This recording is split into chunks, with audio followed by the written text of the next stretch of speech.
So this is round 6 of the 29th Singapore Open, playing as white against Doraemon, who is quite a stable and strong Singapore player. So let's go with perpendicular opening. So typically, I believe he likes to play Stephenson. So let's see whether we get that opening. Yep, so he went along with Stephenson, Komov being the higher risk opening, and no Kong being more of a lower variance and probably less volatility in the end result. I would actually elect to go for a higher Brightwell because right now I think I'm on 3 out of 5 wins in the tournament. My Brightwell is not the highest, so I think I should take a risk here to actually go for a higher Brightwell if possible. So typically, I think he plays Logistello. Okay, so he didn't play Logistello this time. Let's just go with the book Komov opening. So this is a fairly quiet move. Okay, so this opening, it's fairly commonly used by Ruru. So typically the sequence goes white into the center, black, and then maybe white or white here, either one. Another alternative, maybe we can consider something like this, but black would then easily centralize. So let's just go with the centralized approach first. And then this is a quiet move to play, and this is also a potential move to play out. Let's just go with this. And then capturing the edge over here. So this is more of like a very Japanese opening. I think this player actually goes to Japan pretty often, so maybe his openings are actually influenced by some of the Japanese players as well. So let's just see how this plays out. So this sequence, the fairly booked sequence, I don't really have an advantage here, but I do have a simple and easy move to c7. So right now I have an option to give him the unbalanced edge, or by playing here maybe, or to just capture the unbalanced edge. If I play here and give him the edge, I would actually lose quite a bit of tempo. So over here I have to capture the edge and also retain that access to c7 without running the risk of losing too much tempo. So he might go, yep, so he went to the center over here. So one option is for me to consider taking c7, of which maybe he would capture h6, and then I could continue with g4 without him having an access to h3. But he does still have spare moves over here and maybe potentially here. So that has to be taken into consideration. So if we were to simulate that in our minds, white, black, and white and black, and then probably white, black, white, and black, and then white would be forced to play out here to just get access and continue towards the center over here, and black could then jump in. So having this edge over here might actually be a slight problem. So given that problem over here, I would probably elect to also play to capture the edge as an option. If I play here, he would just jump in over here as a quiet move to control the edge. Not too great for white in that shape. So maybe I could go here and still retain this access over here. And if he goes here, I could just jump back in to grab this access to jump and feed this. So let's just grab the edge here. And if he does play to the top, I could take this and remove this move of his by flipping this and this discs. So let's see where he chooses to play from here. Okay, so he plays this.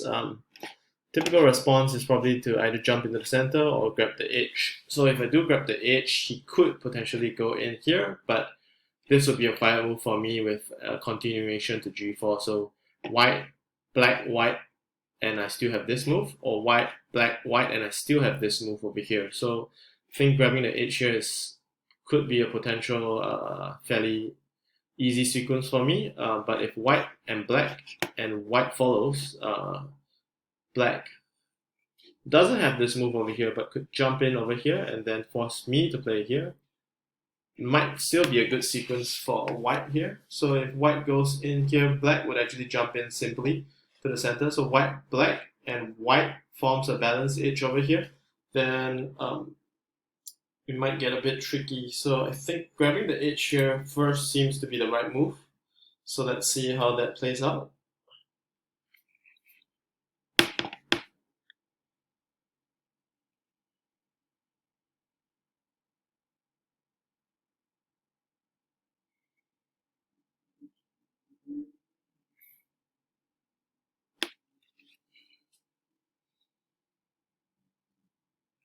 So I think it's kind of like a double-edged sword for Stephenson to come off at least because in this situation, White is basically trying to play extreme edge play opening and game to just try to control towards the lower right and of course all the moves that are near the edge of the shape of the board or the group of white discs. And at the same time, Black is just trying to force White to actually jump out to create more moves for him so that he can easily wrap up the game. So over here, one thing to take note of is timing of taking c7, because if I take c7, this entire row is white. And Black will not be able to jump in over here to try to wedge in between, like giving the corner and then wedging here, like black, white, black. So this would be quite an important point to take note of when trying to play an edge play. Which now seems to be quite a good timing because White takes here, removes this to this. Black doesn't have access here. Black has to jump in. So White, Black, and White basically still gives control of White across this entire column of this. Black being here might be able to play a quiet move here, or a quiet move here as well, or not too quiet maybe. A quiet move to e2. So e2 and then I'll follow with f2, and then he might be forced to just jump into the c square over here. So that is a potential plan to look at. The alternative plan is to either take this move, which Black would then jump in and probably be fairly happy as well, I guess. Or White here, Black, and then White, and the continuation would be slightly different. Or if White goes here, Black immediately jumps in to still retain the edge, the wedge over here. So I think the timing is probably now to take this move. So let's just try and go ahead and just control this 7th row of this to prevent Black from taking this move. And at the same time forcing him to just jump in over here. Because if he plays here, I'll just grab the edge and he'll be forced for a poison move. If he plays here, I'll just grab the edge and he'll still be forced to jump in. So let's see how that actually plays out here.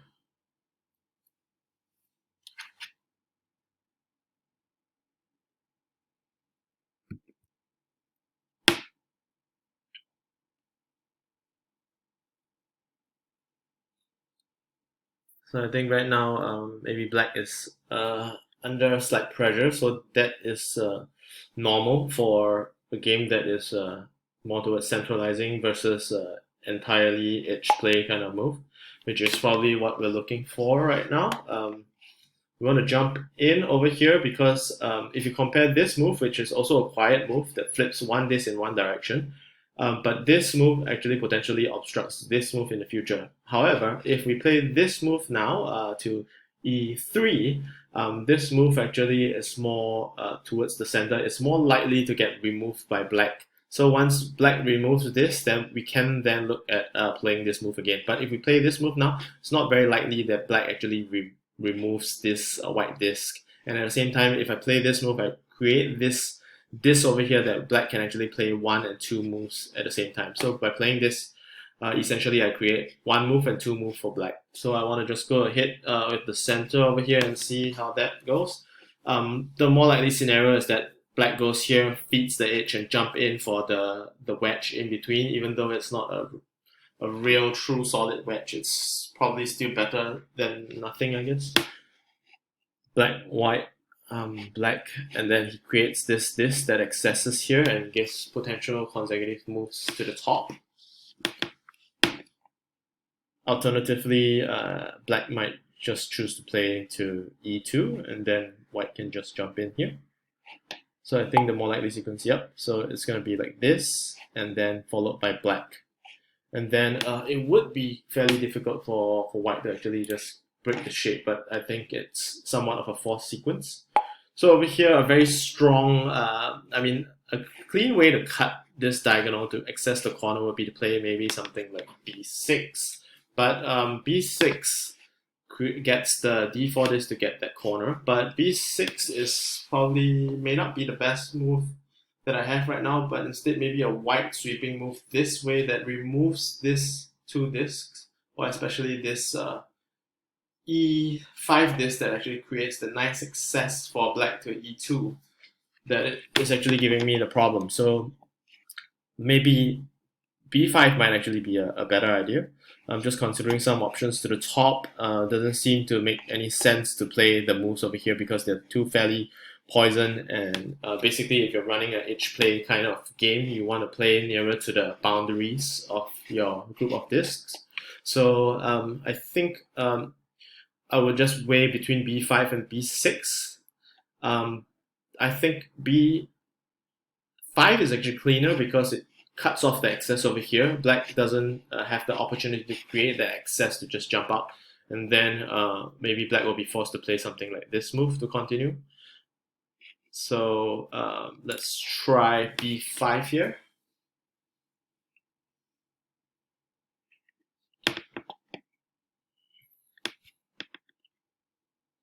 So of course, with b5, yep, there is a danger of black making consecutive moves here, and here.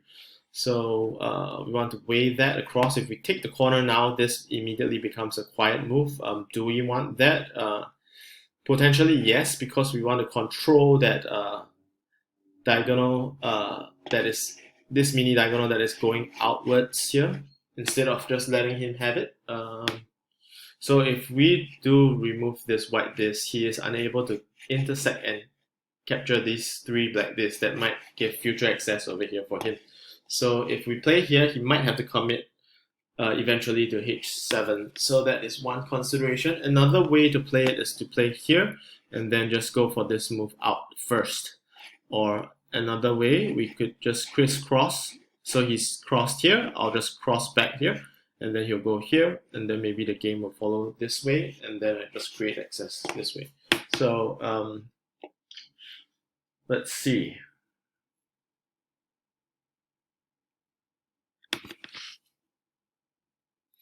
So I believe that this actually poses as a huge risk for white, so I would like to just capture this particular black disc first and see how it goes. If he goes to the quiet move over here, we would then be able to cut through to the center over here and capture this disc to access over here. But right now he's chosen to just jump in here, so he does recognize the importance of this line over here. So we want to see how we can continue playing out. It is somewhat of a race towards this move, even though both players are sort of like stalling and just trying to balance out the moves. Over here would create an immediate access and cut away this disc that provides access to for black over here. So, but on the flip side, white, black, and then white would then have to just jump in here. And let's see how that goes. Potentially black could actually answer here to create that access over here, but white would be slightly faster to this move. Hopefully that pays off from a mobility perspective towards the end.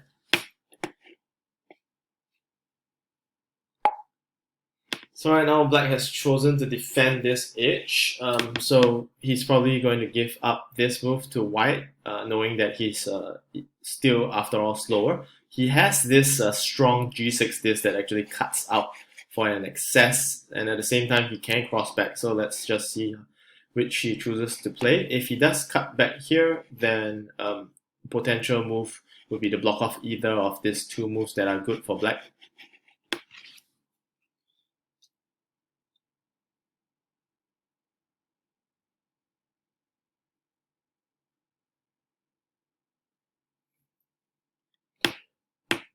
So bearing in mind that the video is limited to 15 minutes here, so let's just see, just down to the 30 seconds, see how many moves we can play out here before the video ends.